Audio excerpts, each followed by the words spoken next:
Bueno, buenos días chicos de sexto año. Es una fotocopia que voy a pasar ahora, es una explicación. No es muy difícil el tema, por eso voy a hacer un solo video, porque está vinculado al tema más que nada. Lo que más difícil de entender es el tema acerca de géneros literarios.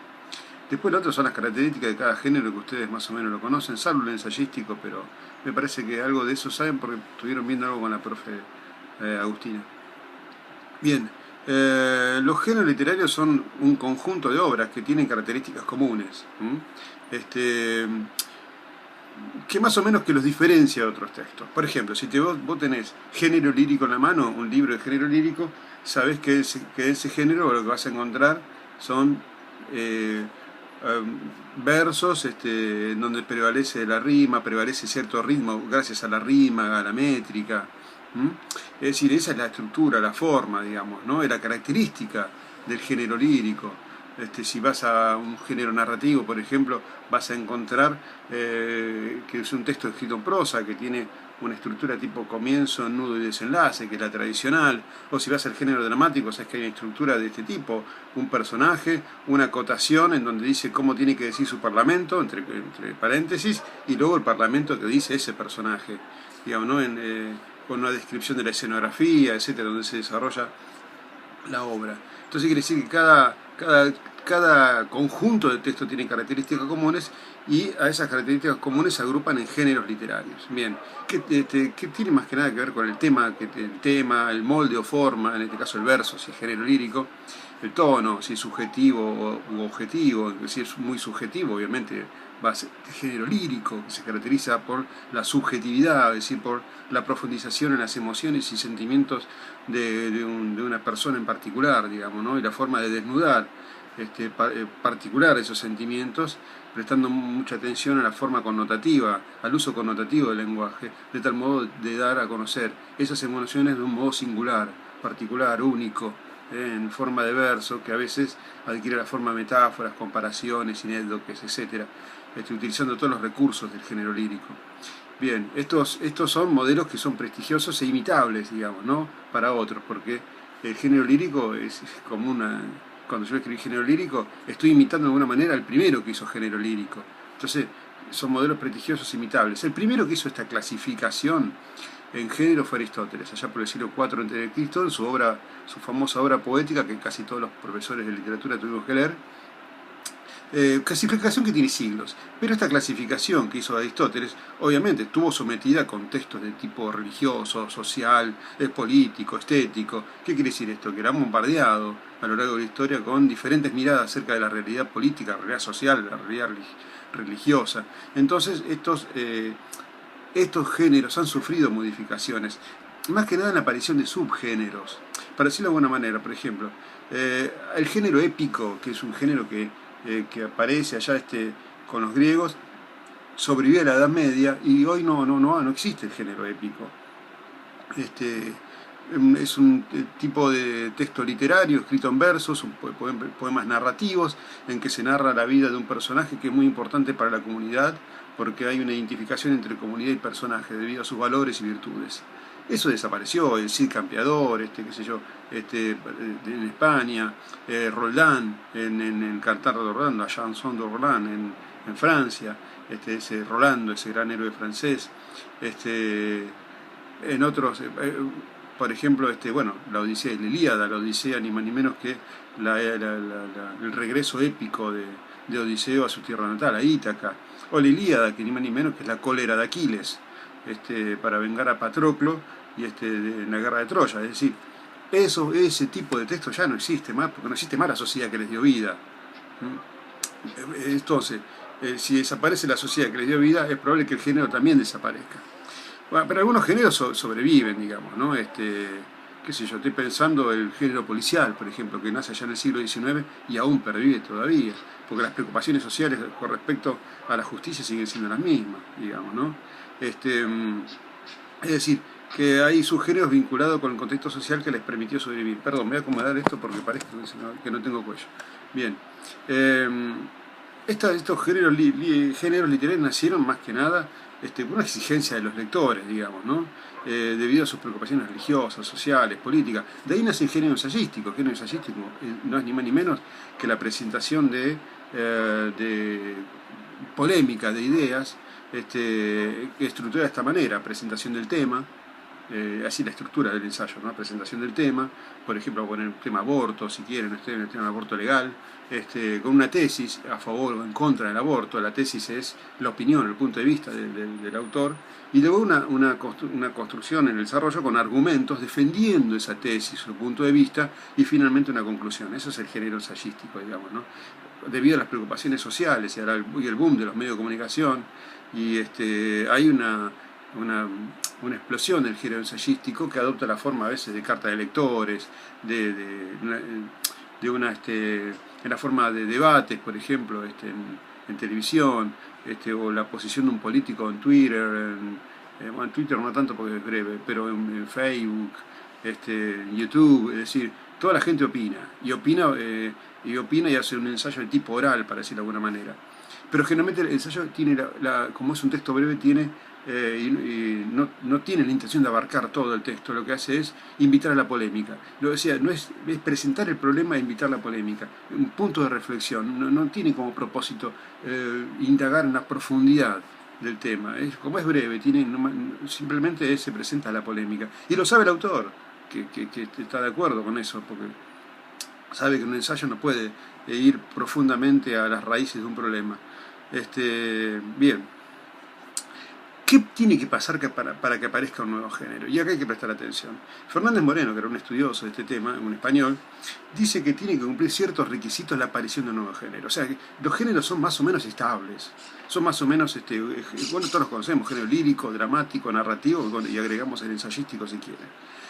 Pero son más o menos estables los géneros. De eso, de la época de Aristóteles.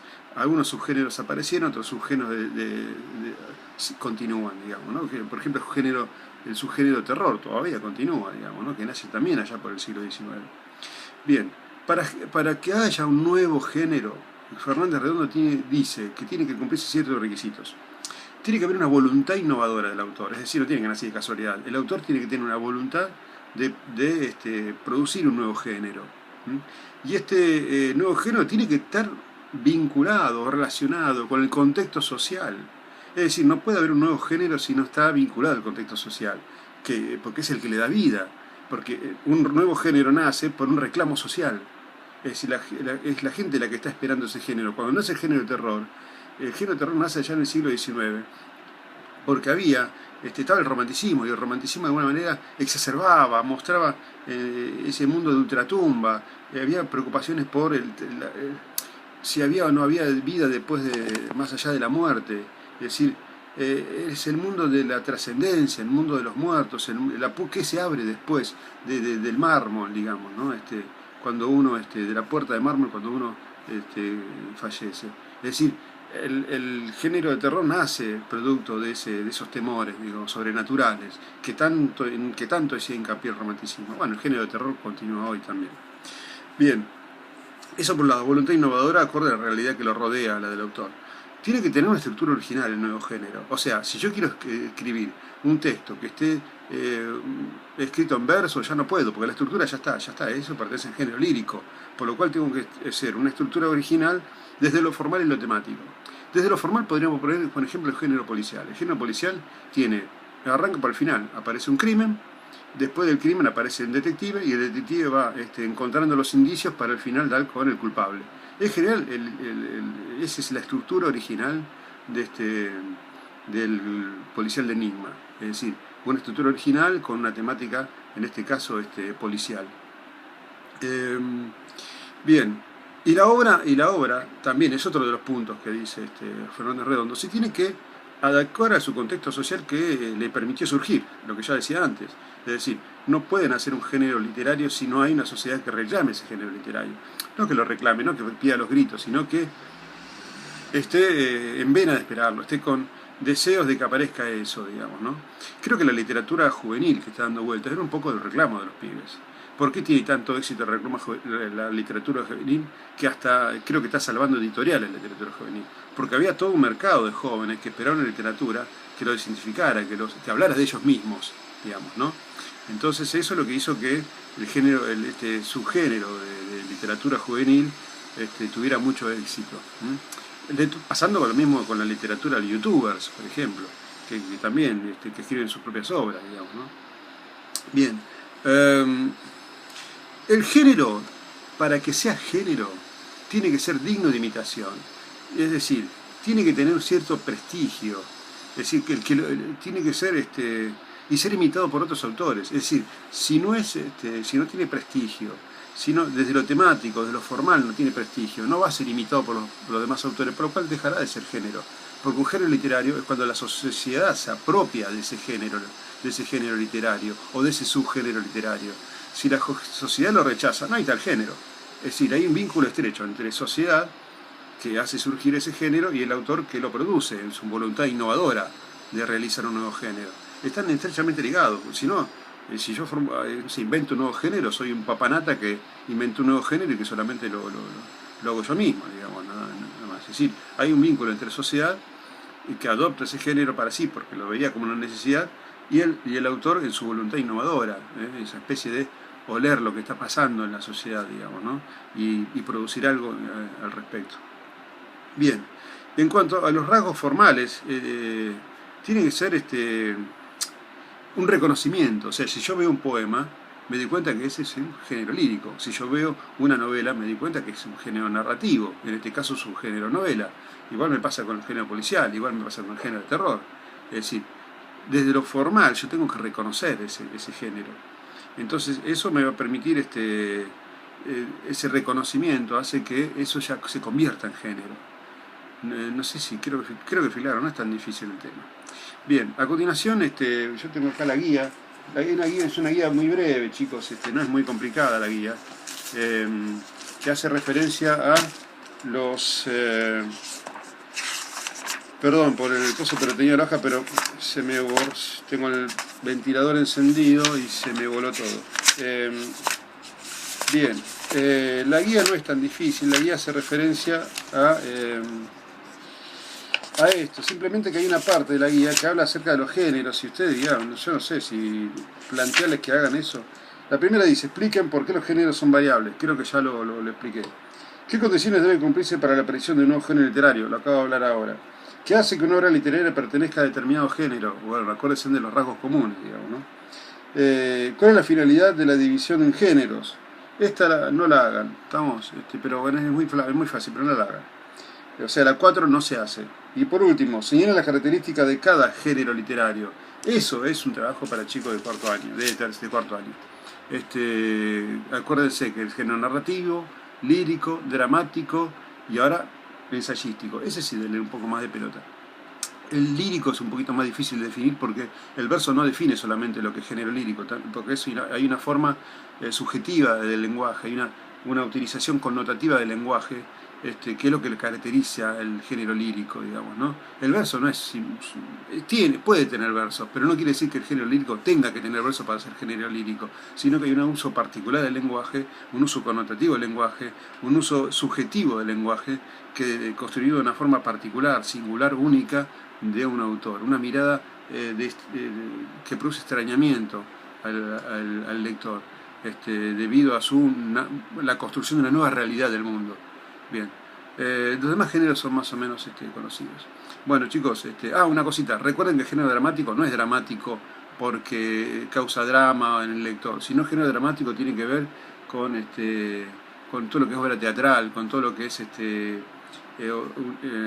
todo hecho teatral que se realiza en un lugar específico, con público, con un parlamento que tienen los actores, etc.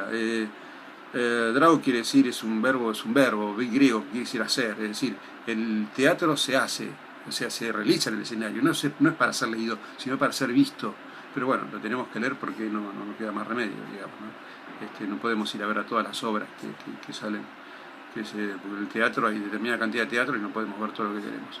Bueno chicos, acá termina la clase, la guía, acuérdense de hacerla. Un abrazo para todos, cuídense y ojalá que esto termine rápido, porque estoy, la verdad, mamau, como dicen en Venezuela, de estar encerrado en mi casa, podrido. Abrazo para todos. Chao chicos.